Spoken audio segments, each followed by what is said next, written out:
ቢቆረጥ በእግዚአብሔር ተስፋ ይቆረጣል። ወገኖቼ ነፍስን የሰጠ መብልን አይሰጥምን? ቁርበትን የተከለ ሰውነትን የፈጠረ ልብስን ይነፍጋልን? እግዚአብሔር ለሚበልጠው ከታመነልህ በሚያንሰው ነገር መጠርጠር ይገባሃልን? ፍጠረኝ ሳትለው ፈጥሮሃል። አለመኖር ወደ መኖር አምጥቶሃል። ያላሰልከውን ነገር አምጥቶ ሰጥቶሃል። በጸጋ አክብሮሃል። ታዲያ እፍኝ ጥሬ ኩባያ ውሃ እኔንና አንተን ይነፍገናል? ለዚህ እኮ ነው አይበልጥም ወይ ይላል። የሚበልጠውን ከሰጠኋችሁ የሚያንሰውን ነገር እነፍጋችኋለሁ ወይ እኮ ነው የሚለው። ወገኖቼ ለሚበልጠው የታመነልን በሚያንሰው ነገር እንዴት ትጠረጥሩኛላችሁ ነው እኮ የሚለን። ለዚህ እኮ ነው ነፍስን የሰጠ ምግብ መስጠት ይሳነዋል ወይ? ደግሞስ ስጋን ከአራቱ ባህሪያት አዋህዶ የፈጠረ ልብስ መስጠት ያቅተዋል ወይ? ሳትጠይቀው የሰጠህ አይደለምን? ሳትለምነው ያመጣህ አይደለምን? በሚያንሰው እጅግ ዝቅ ባለው ነገር አምላክህን ልትገምተው ይገባልን? ደግሞስ ስጋን አስነስቶ ነፍስን አዋህዶ ኋላ በመንግሥተ ሰማያት እጅግ መንፈሳዊ ሕይወትንና ምግብን የሚሰጠን አሁን በምድራዊ ነገር እሱ ይጠረጠራል? በሚበልጠው ታምኖልሃል። በሚያንሰው ነገር ለምን ትጨነቃለህ? ደግሞስ ስጋውን የቆረሰልህ ደሙን ያፈሰሰልህ ራሱን የሰጠልህ ከዚያ ወዲያ ያለውን ነገር እንዴት ይነፍገኛል ብለህ ታስባለህ? ከሰማይ የወረደው ለአንተ ነው። መስቀል ላይ የቆመው ለእኛ ነው። ስጋውን መብል ደሙን መጠጥ አድርጎ የሰጠን እህል ምግብ ለብስ እግዚአብሔር ለዚህ ሳይታመን ይቀራል። ለዚህ ነው አትጨነቁ የሚለን። የሚበልጠውን ከሰጠው ግድ የለም በሚያንሰው ነገር አጠርጥረኝ ታመነኝ የሚለን እኮ ለዚህ ነው። ወገኖቼ ምድርን ያመናትን ያክል እንኳን እግዚአብሔርን እኮ ማመን አቅቶናል። በምድር ላይ የምንሽከረከረውን ያክል እንኳን እግዚአብሔርን መታመን አቅቶናል። እመነኝ የሚለው የሚበልጠውን ከሰጠው የሚያንሰውን አልነፍግም ቃል እገባልሃለሁ እኮ እያለ እንድናምነው የሚፈልገው በዚህም ጭምር ስለሆነ እኮ ነው አትጨነቁ የሚለን። የሚበልጠውን አድርጎልናል። ወገኖቼ እናንተ ከወፎች አትበልጡምን ይላል ጌታችን። ለወፎች ሞተን ጌታችን ለቁራዎች መጣ። ቁራዎችና ወፎች ጉዳዮቹ ነበሩን? ጉዳዮቹ እኮ አንተ ነህ። ጉዳዮቹ እኮ እኛ ነን።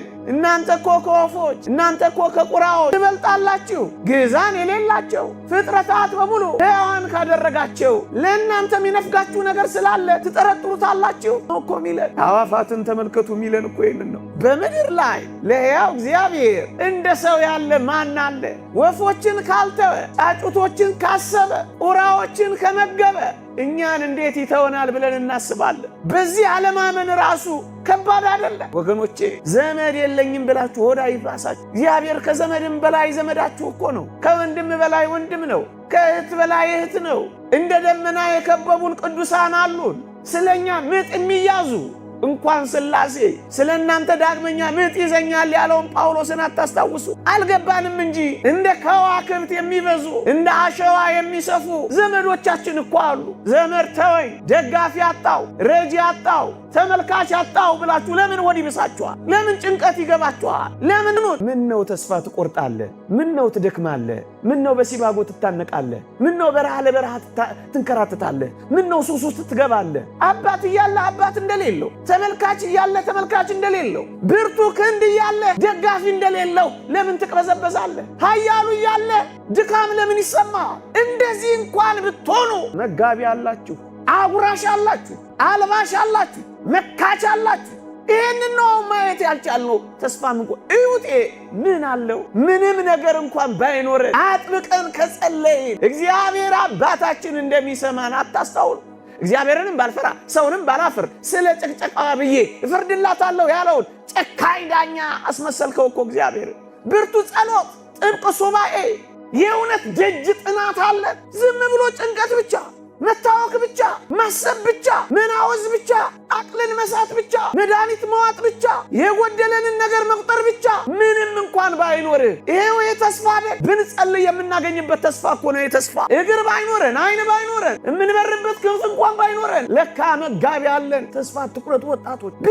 ቢቆረጥ በእግዚአብሔር ተስፋ ይቆረጣል። ይሄን ሁሉ ቃል ኪዳን ገብቶልን አይታመንም እግዚአብሔር። ወገኖቼ አይኖቹ እኮ እኛ ላይ ናቸው። ተስፋው እኮ እኛ ነን። መንግሥተ ሰማያት እኮ ለእኛ ናት። ታዲያ ለማን ትሆናለች ይቺ?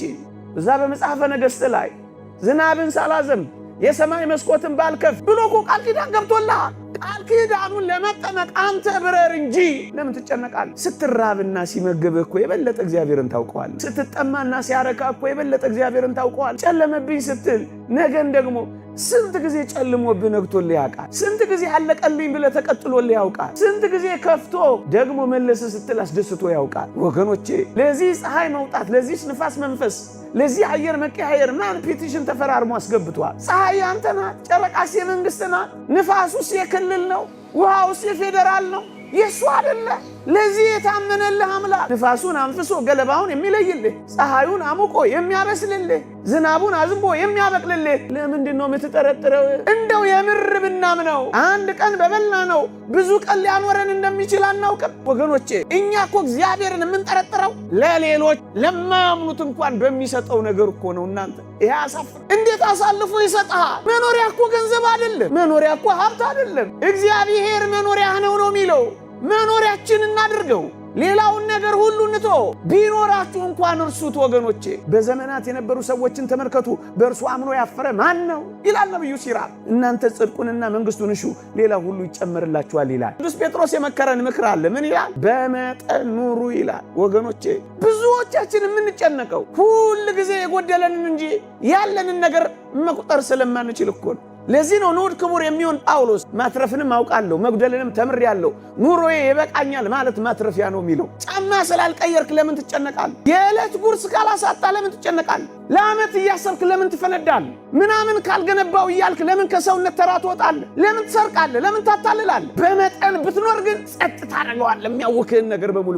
ይበቃኛል ማለት ዓለም መጀመሪያ ሜካፕዋን ከዛ ውበታችሁን ነው የምታጠፋው። ዓለም መጀመሪያ ሳቋን ከዛስ ደስታችሁን ነው የምትወስደው። ዓለም መጀመሪያ ቡረቀዋል ከዚያስ ለቅሷችሁን ነው የምታመጣው። እግዚአብሔር የእውቀት መንፈስ አልሰጠን፣ የመረጋጋት መንፈስ ነው የሰጠን። እየሌላችሁ እንዳላችሁ ይሰማችኋል። በዓለም ምኞት፣ በአይን አምሮት አትቃጠሉ።